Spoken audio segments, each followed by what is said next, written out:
La llamada telefónica llegó con violencia en una noche ventosa al final de un frío noviembre. Mi teléfono vibró fuertemente sobre la mesa, haciendo temblar el vaso de agua junto a mi cama y salpicando gotas por los lados. Desperté de golpe, girándome para alcanzar mi teléfono. Leí el nombre que se desplazaba por la pantalla. Puse el teléfono en mi oído. «Hola», respondí adormilado. Mi hermano estaba al otro lado de la línea, llorando, y había gritos de fondo fuertes, como si alguien estuviera muriendo. Los gritos se detenían, luego comenzaban de nuevo, más fuertes que antes. «Jason, Jason, ¿estás ahí?», dijo nervioso, sollozando. Su voz iba y venía, apenas podía escucharle sobre los gritos. «Eddie, ¿qué pasa?», respondí, frotándome los ojos. Me senté en la oscuridad buscando el interruptor de la lámpara. Lo encendí y me levanté de la cama. Los gritos seguían aumentando. Sonaba como si Jason estuviera justo al lado de la persona. «Se está muriendo. Creo que se está muriendo». «¿Quién se está muriendo, Eddie? ¿Qué está pasando?». Lo golpeé. No lo vi venir. Simplemente salió de la carretera. Eddie comenzó a sollozar incontrolablemente. Los gritos se convirtieron en un lamento agudo. Hubo un momento en el que no pude distinguir cuál era cuál. Puse el teléfono en altavoz y lo puse al volumen más bajo. Me vestí rápidamente. Agarré mis llaves y mi billetera. Salí de mi apartamento y el viento me golpeó con fuerza. Mis manos se entumecieron rápidamente. Mi cara y dedos ardían por el frío. Corrí hacia el estacionamiento y entré en mi coche. «¿Dónde estás?», pregunté, arrancando el coche. Mis manos temblaban contra el volante. Eddie seguía llorando, jadeando por el teléfono, al borde de un ataque de pánico. Me sorprendió que aún no lo hubiera tenido. «Eddie», repetí, «respira profundamente y escucha mi voz». Empezó a calmarse. Su llanto disminuyó a un llanto constante. En algún momento en el camino hacia mi coche, los gritos se habían convertido en gemidos. Apenas podía oír al hombre al fondo. No estaría vivo por mucho tiempo. «Estoy aquí», dijo Eddie, suspirando. Se sonó la nariz y cambió el teléfono de su otro oído. «¿Dónde estás?», pregunté. «Estoy en la carretera de Hollow Creek». Jugué suavemente y cambié el coche a marcha atrás. Por supuesto, era la carretera de Hollow Creek. No podía haber sido en otro lugar, tal vez en la autopista o en un vecindario. No tenía que ser esa carretera. Era mi suerte. Esto estaría en todos los periódicos, revolviendo de nuevo a todo el pueblo en pánico y emoción. Permíteme explicar. La carretera de Hollow Creek es un camino secundario en las afueras del pueblo. Es sabido que no se debe conducir allí, especialmente de noche. Informes en el periódico y el boca a boca entre los lugareños se han extendido durante años sobre el lugar, desde extrañas desapariciones, ovnis y Bigfoot, hasta incluso cambiaformas. La carretera es un lugar de leyenda local en todo el valle, pero si me preguntas, creo que la mayor parte se puede atribuir a la histeria colectiva. La mayoría de las circunstancias inusuales tienen explicaciones normales, pero viviendo en uno de los pueblos más pequeños de Virginia, los lugareños no pueden evitar querer algo de notoriedad, alguna pequeña gota de emoción o atención de vez en cuando. Point Pleasant, Virginia Occidental, y la leyenda del hombre polilla son un gran ejemplo de esto. Mi pueblo y la leyenda local de la carretera de Hollow Creek y sus sucesos no son diferentes. «Está bien, estoy en camino», dije guardando mi molestia. Gracias, Jason», respondió Eddie llorando constantemente. «Necesitas llamar al 911. ¿Puedes hacerlo? Si el tipo se está muriendo, necesito una ambulancia». Eddie estuvo en silencio al otro lado cuando de repente la llamada terminó sin previo aviso. No lo creí ni por un segundo hasta que revisé mi historial de llamadas. Intenté llamar de vuelta, pero fue directo al buzón de voz. «Mierda», dije. Puse el coche en marcha y aceleré hacia la oscuridad. El trayecto no pudo haber sido demasiado largo. No revisé mi teléfono en todo el tiempo. Al menos no tanto como debería haberlo hecho. Conducía a toda velocidad por carreteras vacías, tomando curva tras curva. Después de un tiempo se convierte en un borrón de luces y oscuridad. Las líneas blancas y punteadas se fusionan en una sola. Las líneas amarillas dobles parecen desaparecer del pavimento hasta que hay una carretera en blanco llena de espacio. Esto es lo que creo que es aterrador en cualquier tipo de camino secundario por la noche. No hay líneas en esas carreteras. Es solo espacio. Conducir allí por la noche, solo con tus luces y los árboles a tu alrededor. Dios sabe cómo puedes hacer un seguimiento de dónde estás, qué es real o qué es una ilusión. Cada camino secundario tiene esas cualidades. Una sensación de completa soledad, humo y espejos, apenas velados para ocultar algo mucho más siniestro detrás. Giré hacia la carretera de Hollow Creek y conduje a un ritmo constante. Mantuve las luces altas y fui despacio en las curvas, manteniendo mis ojos en el bosque en busca de ciervos y hacia la carretera para cualquier otro conductor. Durante un tiempo no hubo nada más que bosque y carretera. Por un momento me detuve en medio de la carretera para finalmente revisar mi teléfono. Nada. Sin notificaciones, sin servicio tampoco. Por supuesto, siempre podía usar la llamada de emergencia SOS en mi teléfono si necesitábamos tanta ayuda. Por un momento lo consideré mirando el deslizamiento rojo. Respiré profundamente, apagué mi teléfono y seguí conduciendo. Mirando hacia atrás ahora, debería haber sabido lo malo que iba a hacer, con la forma en que ese hombre había estado gritando. Pero no puedo culparme por cosas que podrían haber sido, solo con las cosas que son ahora. Y hay muchas cosas ahora, puedo asegurarlo. Después de lo que parecieron horas, finalmente llegué al accidente, aunque no parecía mucho de un accidente desde mi punto de vista. El auto de Eddie estaba en medio de la carretera, aparentemente estacionado allí. No podía ver nada frente a él, al menos desde mi perspectiva. Eddie tampoco estaba a la vista. Me aparté al lado de la carretera y salí. El viento me golpeó de nuevo, esta vez con más fuerza, casi arrebándome al suelo. Me estabilicé en el capó de mi auto y caminé hacia la escena. En ese momento la puerta del lado del conductor del auto de Eddie se abrió y él salió torpemente. Tropezó hacia mí llorando, diciendo mi nombre. Se estrelló contra mis brazos y lo sostuve allí. Olía a sangre, a centavos y estaba en su pelo y en su ropa. También había un olor a humedad en él, como si no se hubiera lavado en días, lo cual no era normal. Eddie era un obsesionado con la limpieza. Jason, susurró. Tembló bajo mi brazo. Te tengo, dije, sosteniéndolo. Pasé una mano por su cabello y lo besé en la cabeza. Sosteniendo su cabeza en mis manos le pregunté, ¿llamaste a la policía? Negó con la cabeza. Mi teléfono está muerto, por eso se cortó la llamada. Lo miré a sus ojos. Él me miró de vuelta, temblando. Por alguna razón parecía vacío, como si su rostro hubiera sido moldeado para verse de esa manera, no controlado por músculos o ligamentos, como si estuviera esculpido de alguna manera. Escucha, quiero que te subas a mi auto, dije, dándole mis llaves. Abrígate, toma mi teléfono y llama a la policía usando la llamada de emergencia. Eddie asintió, tomando mi teléfono. Sus manos, noté, también estaban ensangrentadas, las uñas agrietadas y cubiertas de tierra. Me preguntaba cómo les había dejado llegar a ese estado. Después de eso, quédate en el auto mientras voy a echar un vistazo, ¿está bien? Asintió. Está bien. Está bien, te quiero, todo va a estar bien, lo prometo. Le di un abrazo final y le entregué mis llaves. Las tomó y se acercó al auto, luchando por agarrar la manija. Cayó en el asiento del pasajero y cerró la puerta lentamente. El auto arrancó y luego me dirigí hacia el accidente. Donde el auto se detuvo casi parecía como si hubiera sido preparado. El auto se deslizó de lado con marcas negras de neumáticos detrás de él en un último esfuerzo por detenerse. Los faros aún brillaban y cuando caminé alrededor de la puerta del lado del conductor pude ver lo que yacía en la carretera frente al auto. Era un hombre completamente desnudo y cubierto de sangre. Había cortes por toda su espalda, abiertas como bocas sangrientas. La sangre corría desde todos ellos como dedos corriendo por su piel. Estaba pálido por la luz y el rojo brillaba casi en tono rosa. El hombre no se movía, no había gritos ni nada. Me acerqué a él lentamente agachándome cerca del suelo. Evité el charco de sangre que lo rodeaba, que ya no estaba emitiendo vapor. El viento soplaba con más fuerza y casi me volvió a derribar mientras me agachaba junto al hombre. Toqué su espalda y estaba fría. Tenía miedo de que si tocaba la sangre mis dedos se quedaran pegados allí como una lengua a un poste de metal. Las grandes heridas eran numerosas. El accidente no pudo haber causado esto. Algo no estaba bien. ¿Qué demonios?, murmuré palpeando el cuerpo. No quería verlo de frente, temiendo que pudiera enfermarme, pero también para honrar algún recuerdo de este hombre. Pero también tenía curiosidad por ver si era horrible desde atrás, cuanto peor podría ser de frente. Mordí mi nudillo y soplé en mis manos. Mi aliento flotó alrededor de mí como una densa niebla cuando solté mis manos. Finalmente me moví hacia enfrente. Sus brazos y pecho estaban cubiertos de los mismos cortes, entrecruzados diagonalmente. Tenía que haber sido algún tipo de animal. Sus genitales habían sido completamente retirados del cuerpo y no estaban en ninguna parte a la vista. La cabeza del hombre estaba bajo su brazo y su rostro estaba vuelto hacia el pavimento. Por el charco de sangre que yacía ahí, sabía que no quedaría mucho de su rostro de todos modos, pero tenía que ver.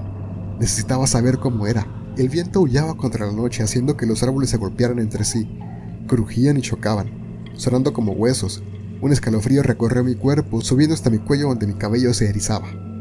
Me agaché más cerca del hombre, extendiendo mi mano hacia su brazo. Mis dedos se cerraron alrededor de su muñeca que no parecía tan fría, considerando que estaban cerca de su boca. Cerré los ojos y respiré profundamente. Levanté su brazo y lo arrojé a un lado. Abrí los ojos. Lo que estaba viendo no tenía sentido. No había forma posible de que lo tuviera. Mi respiración se detuvo y lentamente me puse de pie y retrocedí del cuerpo. La cara estaba toda cortada, la boca abierta y faltaban dientes y partes de sus encías. Uno de sus ojos había sido arrancado y yacía en el pavimento como una bola de golf en el juego. Me sorprendió que incluso pudiera reconocer un rostro entre toda esa sangre, que debería haber sido lo último en lo que pensara, considerando que sabía exactamente a quién estaba mirando. Era Eddie. Era el rostro de mi hermano aplastado en el pavimento, congelada la sangre filtrándose por sus labios. Mi hermano, completamente inmóvil y muerto en el suelo. Mi estómago se revolvió y sentí un tirón en mi garganta. No había nada que vomitar. Di arcadas secas y seguí retrocediendo. Alejándome de los faros, todo se había vuelto del revés ahora.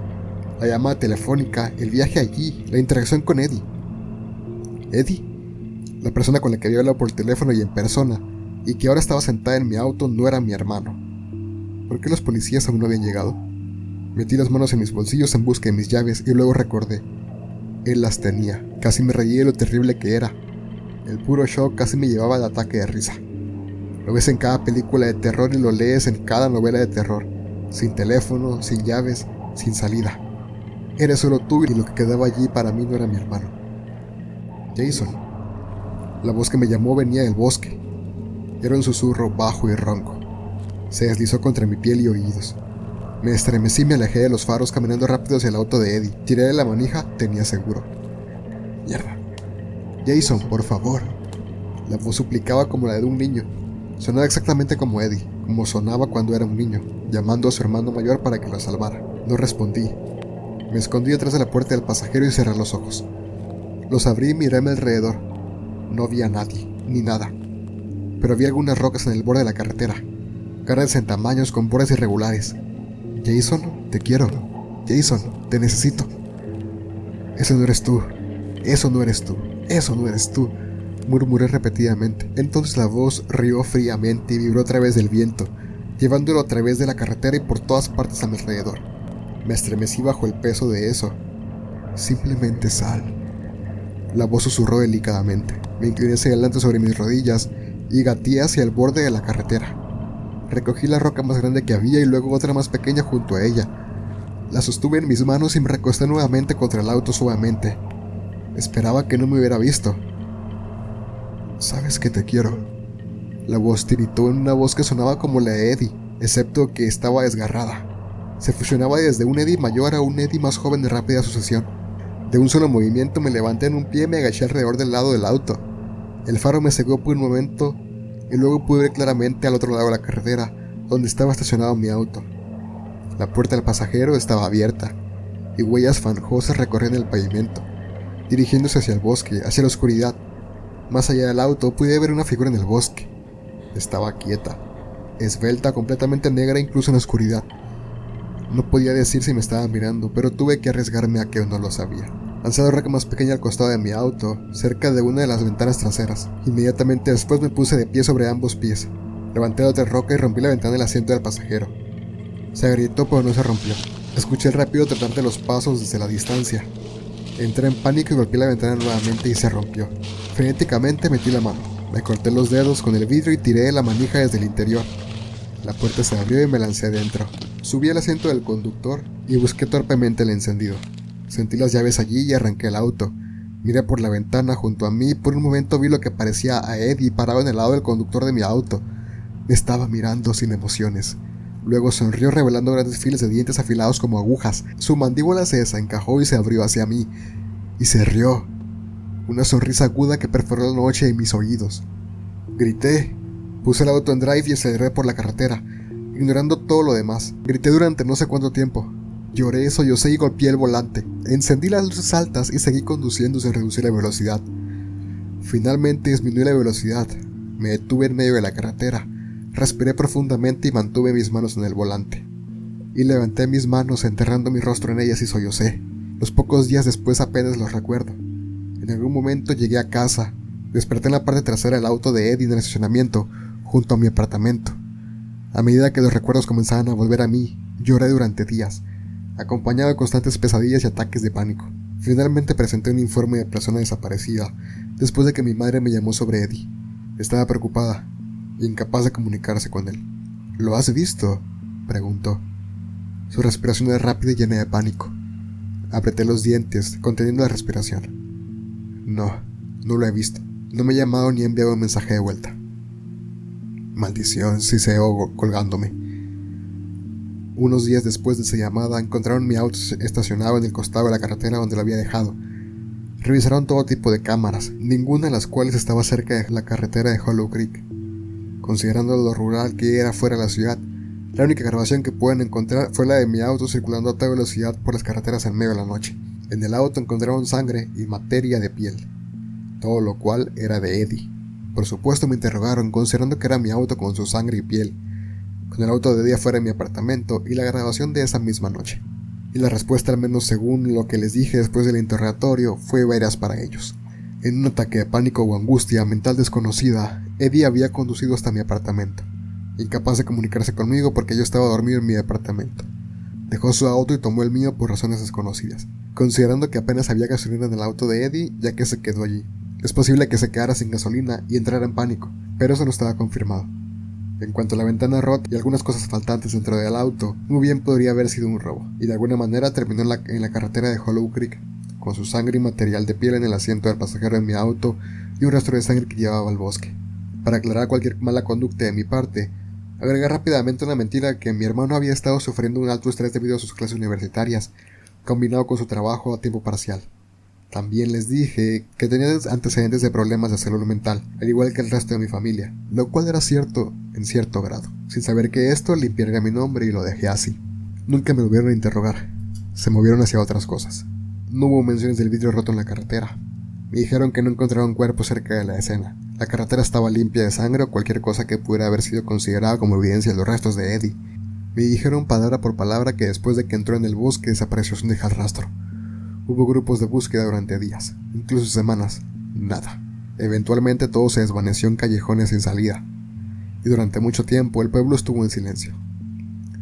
Han pasado años desde entonces y la desaparición de mi hermano se ha convertido en la larga y misteriosa historia de Hollow Creek. Las conversaciones se han calmado y han ocurrido otras cosas extrañas allí desde entonces. Pero eso no distrae de la locura que causó después de que sucedió. Hubo charlas por todas partes, como mencioné antes, sobre lo que sucedió, la noche en que desapareció y qué tipo de criatura lo había atrapado para causar toda esa sangre. Pero estas charlas nunca conducen a conclusiones, solo especulaciones de los habitantes del pueblo que buscan atención. A pesar de que ha pasado tanto tiempo, ya no salgo afuera. Si lo hago, los residentes locales inmediatamente me reconocerán y me bombardearán con preguntas. ¿Estuviste allí? ¿Cuándo lo viste por última vez? ¿Vieron tu auto en la cámara? ¿Iban a verlo? ¿Qué le pasó a Eddie? ¿Dónde está mi hijo? Y no puedo responderles, y nunca lo haré mientras viva. A veces lucho por responder estas preguntas y dar, aunque sé las respuestas. No puedo decir la verdad que podrían revelarme a mí, o cualquiera que lo escuche. Es demasiado para soportar. Podría ser aplastado bajo el peso de ello y aplastado contra una fría carretera en medio de la noche. He mantenido una pistola en mi mesita de noche desde entonces. Por supuesto, solo por si regresa, o incluso peor, viene por mí. Me gustaría una manera más fácil de salir si es necesario. A veces me pregunto qué estaba pensando mi hermano en sus últimos momentos. Si sabía lo que era, si aceptó su destino o luchó.